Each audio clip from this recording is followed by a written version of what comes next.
While struggling to find a Halloween-themed stalker film to discuss, I stumbled across this gem, 2007's Grizzly Rage.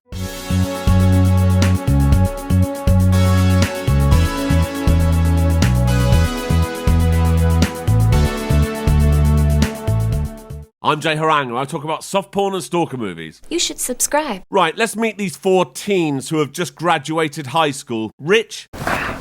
Yo, G. Wes. I put away half a keg last night. Yeah, but did you? Sean. Shotgun. And Lauren. We went skinny dipping off the pier. You little whore. So I'm sure you've already worked out, they're all cunts. Yep. They're off on their annual trip to somewhere, it's irrelevant. Rich is like, right guys, instead of going to the same place we went last year, let's drive for an extra hour to Saranac Grotto. And why is that? Because there are a bunch of old trails there. Oh. They all agree and start making that American whooping noise. These people are awful. Every other word is bro or dude, but anyway, they've arrived. They drive through a sign that says private property, then pull this locked gate open that says no trespassing. At this point, I already wanted all 4 of these people dead. They start driving really fast down trails they've never seen before, and oh no, they've hit something and damaged their car. And look what they've hit. It's a bear cub. Dude, that's a grizzly cub. If that's a grizzly cub, there's a real pissed off mama grizzly real close. Rich tells the others that the radiator is cracked and they all start arguing over whose fault it is. I'm going to assume that everyone watching this, like me, is already on the bear's side. I wanted these people dead within seconds of the film starting, and now they've killed a bear cub. Total cunts. Anyway, they've run back to the car and it won't start. The bear has seen her cub dead and is closing in on the car. The car starts but the wheels are spinning. Unfortunately, they manage to get away just in time. But oh dear, the engine is overheating, so they have to stop. And there's no phone service out here. They need water for the engine, but for some reason they packed a load of empty water bottles. They need to find some water, so Rich and Wes go off into the woods, separately, to find some, while Sean and Lauren stay with the car. Rich has found some water, but uh-oh. He runs away and hides behind this tree, but then...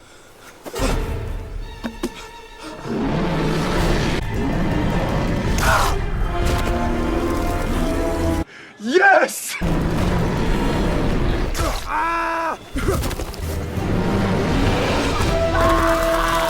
Sean and Lauren manage to get to Wes, but it's too late for Rich. They get back to the car and manage to get it going, just in time to escape the bear. As they're driving off, they don't know if Rich is dead or not. So while Sean is driving along this cliff edge, Wes decides to grab the steering wheel and try to turn the car. What are you? Turn around! We have to go back! Turn around! Yeah, we have to go!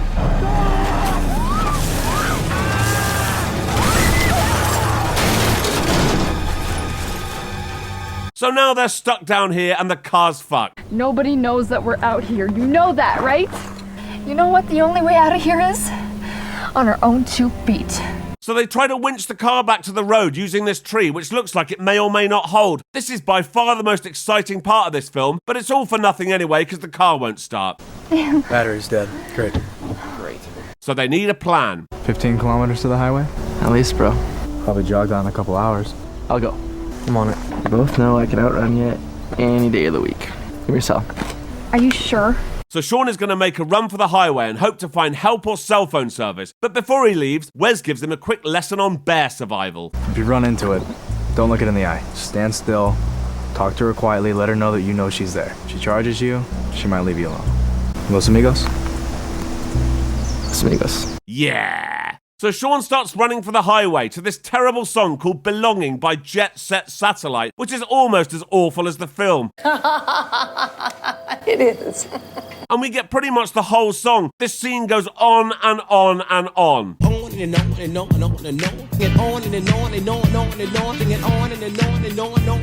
Back at the car, Wes is having a meltdown. What were we thinking? What were we thinking? Should freaking idiots come up here like we own the place? What are we gonna do now? What are we gonna tell his parents? After all that, Sean has reached a cabin in the woods. There's nobody home, so he lets himself in. It looks deserted, but there are a load of weapons and bear traps in it. So the bear must have followed him all that way. We then get a good 5 minutes of Sean hiding from the bear before he decides to walk backwards into the woods.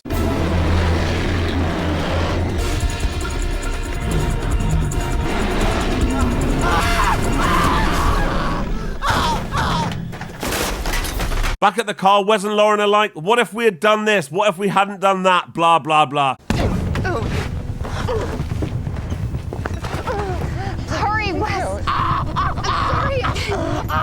Keep it there. Hang on, a massive deal was made about how far Sean ran to get to that cabin, and now we're supposed to believe his leg is basically falling off. How on earth did he get back to the car? Anyway, he's unconscious now. Right. Wes has another meltdown before deciding to go up this rock to see if he can get better reception. It doesn't work, and the bear is there. So he runs back to the car where Lauren tells him she thinks all this is punishment for her accidentally bumping into a neighbour's car when drunk and not reporting it.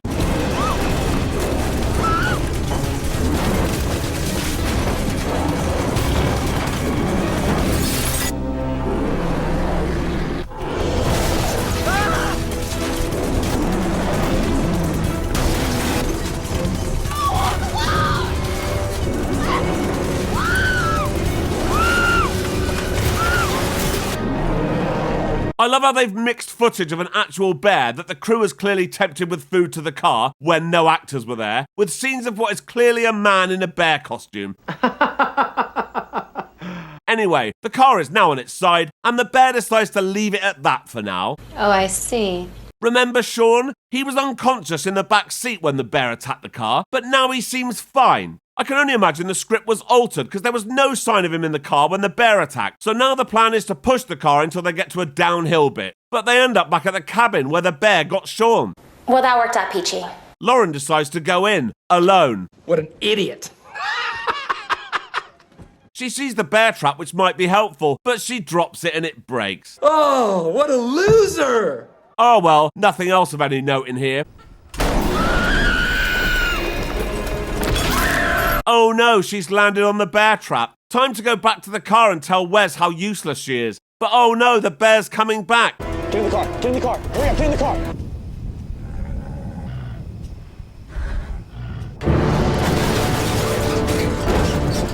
So the bear has pulled a door off. What's it doing? It's eating Sean. Wes is like, right, new plan. While the bear's finishing Sean, I'm going to soak the car in petrol and blow it up when it gets back. Come on! I'm right here! Come on! What are you waiting for? Come and get me! So the bear comes back and Wes lights the fuel, then tells Lauren to get out of the car. But the bear has survived the explosion. Wes now decides that he's going to be the hero and distract the bear while Lauren escapes. He uses blood-stained clothes to tempt the bear and hides up a tree. He falls down but manages to get away from it. Meanwhile, Lauren is in the cabin and she's found a way of trapping the bear inside. She lures the bear in, goes up to the loft, slams the door shut, and then puts this thing in front of it. It's okay. It's over. Is it? I don't think so. The bear just flipped a car over and tore parts off. I'm pretty sure it's going to be able to find its way past a closed door.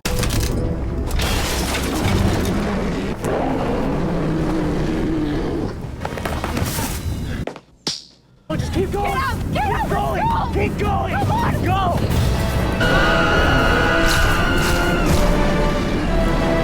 Yes, that's the end of the film, and all the teenagers are dead. Good. So until next time, thank you for watching. If you enjoyed this, please like and subscribe, and check out this other video. Thank you.